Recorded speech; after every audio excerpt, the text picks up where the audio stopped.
गुंठा म्हणजे नक्की किती स्क्वेअर फूट होय आपण बघणार आहोत.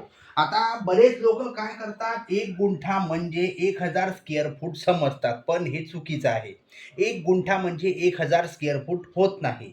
तर मग आता एक गुंठा जो असतो, एक एक गुंठा म्हणजे 33 लांबी आणि 33 रुंदी. ज्यावेळेस आपण या दोघांचा गुणाकार करतो त्यावेळेस 1089 स्क्वेअर फूट म्हणजे एक गुंठा.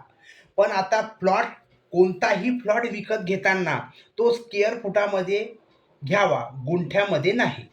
तुम्ही ज्यावेळेस कोणताही प्लॉट विकत घ्याल त्यावेळेस तो स्क्वेअर फुटात विकत घ्यावा, गुंठ्यात नाही.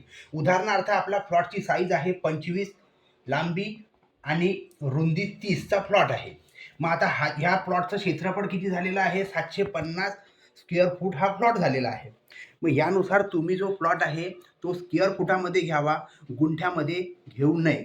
कारण की रजिस्टर जे ॲग्रीमेंट असतात त्याच्यामध्ये गुंठ्याचा उल्लेख केला जात नाही. तिथं चौरस मीटर, हेक्टर आणि आरचा उल्लेख केला जातो. म्हणून तुम्ही कोणताही प्लॉट विकत घ्यावा त्यावेळेस तो स्क्वेअर फुटामध्ये नक्की घ्यावा. तुम्हाला जर व्हिडिओ आवडला असेल मित्रांनो तर आमच्या यूट्यूब चॅनलला सबस्क्राईब नक्की करा.